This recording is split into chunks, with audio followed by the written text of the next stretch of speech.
کہ رسول اللہ صلی اللہ علیہ وسلم نے فرمایا، تم سے پہلے لوگوں میں ایک بادشاہ تھا اور اس کا ایک جادوگر تھا۔ جب وہ جادوگر بوڑھا ہو گیا تو بادشاہ سے بولا کہ میں بوڑھا ہو گیا ہوں، میرے پاس کوئی لڑکا بھیج دیں کہ میں اس کو جادو سکھلاؤں۔ بادشاہ نے اس کے پاس ایک لڑکا بھیجا، وہ اس کو جادو سکھلاتا تھا۔ اس لڑکے کی آمد و رفت کی راہ میں ایک راہب تھا، یعنی عیسائی درویش، یعنی پادری تارک الدنیا۔ وہ لڑکا اس کے پاس بیٹھا اور اس کا کلام سنا تو اسے اس کی باتیں اچھی لگی۔ اب جادوگر کے پاس جاتا تو راہب کی طرف سے ہو کر نکلتا اور اس کے پاس بیٹھتا۔ پھر جب جادوگر کے پاس جاتا تو جادوگر اس کو دیر سے آنے کی وجہ سے مارتا۔ آخر لڑکے نے جادوگر کے مارنے کا راہب سے گلہ کیا تو راہب نے کہا کہ جب تو جادوگر سے ڈرے تو یہ کہہ دیا کر کہ میرے گھر والوں نے مجھے روک رکھا تھا، اور جب تو اپنے گھر والوں سے ڈرے تو کہہ دیا کر کہ جادوگر نے مجھے روک رکھا تھا۔ اسی حالت میں وہ لڑکا رہا کہ اچانک ایک بڑے درندے پر گزرا کہ جس نے لوگوں کو آمد و رفت سے روک رکھا تھا۔ لڑکے نے کہا کہ آج میں معلوم کرتا ہوں کہ جادوگر افضل ہے یا راہب افضل ہے۔ اس نے ایک پتھر لیا اور کہا کہ الہی، اگر راہب کا طریقہ تجھے جادوگر کے طریقے سے زیادہ پسند ہو تو اس جانور کو قتل کر تاکہ لوگ گزر جائیں۔ پھر اس کو پتھر سے مارا تو وہ جانور مر گیا اور لوگ گزرنے لگے۔ پھر وہ لڑکا راہب کے پاس آیا، اس سے یہ حال کہا تو وہ بولا کہ بیٹا، تو مجھ سے بڑھ گیا ہے، یقیناً تیرا رتبہ یہاں تک پہنچا جو میں دیکھتا ہوں، اور تو عنقریب آزمایا جائے گا۔ پھر اگر تو آزمایا جائے تو میرا نام نہ بتلانا۔ اس لڑکے کا یہ حال تھا کہ اندھے اور کوڑے کو اچھا کرتا اور ہر قسم کی بیماری کا علاج کرتا تھا۔ یہ حال جب بادشاہ کے مصاحب جو کہ اندھا ہو گیا تھا سنا تو اس لڑکے کے پاس بہت سے تحفے لایا اور کہنے لگا کہ یہ سب مال تیرا ہے اگر تو مجھے اچھا کر دے۔ لڑکے نے کہا کہ میں کسی کو اچھا نہیں کرتا، اچھا کرنا تو اللہ تعالیٰ کا کام ہے۔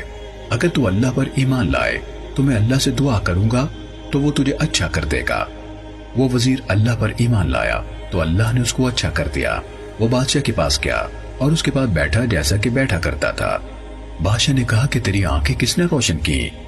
وزیر بولا کہ میرے مالک نے۔ بادشاہ نے کہا کہ میرے سوا تیرا مالک کون ہے؟ وزیر نے کہا کہ میرا اور تیرا مالک اللہ ہے۔ بادشاہ نے اس کو پکڑا اور عذاب دینا شروع کر دیا، یہاں تک کہ اس نے لڑکے کا نام لے لیا۔ وہ لڑکا بلایا گیا۔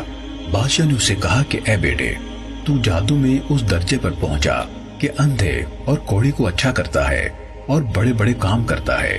وہ بولا کہ میں تو کسی کو اچھا نہیں کرتا بلکہ اللہ اچھا کرتا ہے۔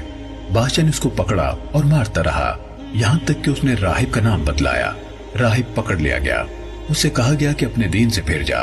اس کے نہ ماننے پر بادشاہ نے ایک آرا منگوایا اور راہب کی مانگ پر رکھ کر اس کو چیر ڈالا، یہاں تک کہ وہ دو ٹکڑے ہو کر گر پڑا۔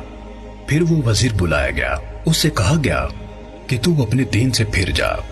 اس نے بھی نہ مانا، اس کی مانگ پر آرا رکھا گیا اور چیر ڈالا، یہاں تک کہ وہ دو ٹکڑے ہو کر گر پڑا۔ پھر وہ لڑکا بلایا گیا، اس سے کہا کہ اپنے دین سے پلٹ جا۔ اس نے بھی انکار کیا۔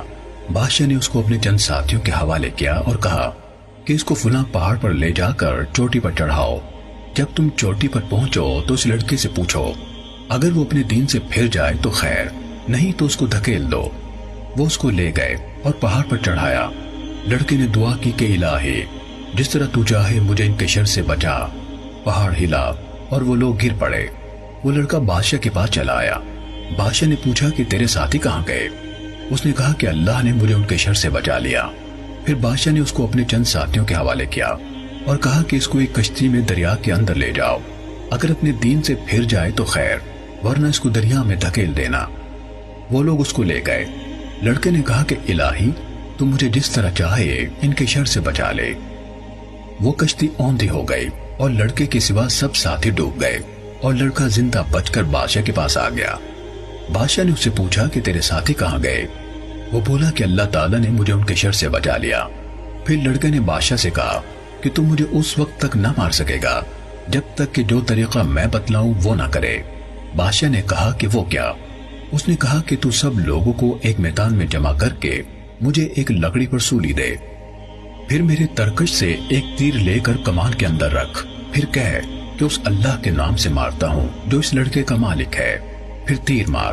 اگر تو ایسا کرے گا تو مجھے قتل کرے گا۔ بادشاہ نے سب لوگوں کو ایک میدان میں جمع کیا، اس لڑکے کو درخت کے تنے پر لٹکایا، پھر اس کے ترکش میں سے ایک تیر لیا اور تیر کو کمان کے اندر رکھ کر یہ کہتے ہوئے مارا کہ اللہ کے نام سے مارتا ہوں جو اس لڑکے کا مالک ہے۔ وہ تیر لڑکے کی کنپٹی پر لگا، اس نے اپنا ہاتھ تیر کے مقام پر رکھا اور مر گیا۔ لوگوں نے یہ حال دیکھ کر کہا کہ ہم تو اس لڑکے کے مالک پر ایمان لائے، ہم اس لڑکے کے مالک پر ایمان لائے، ہم اس لڑکے کے مالک پر ایمان لائے۔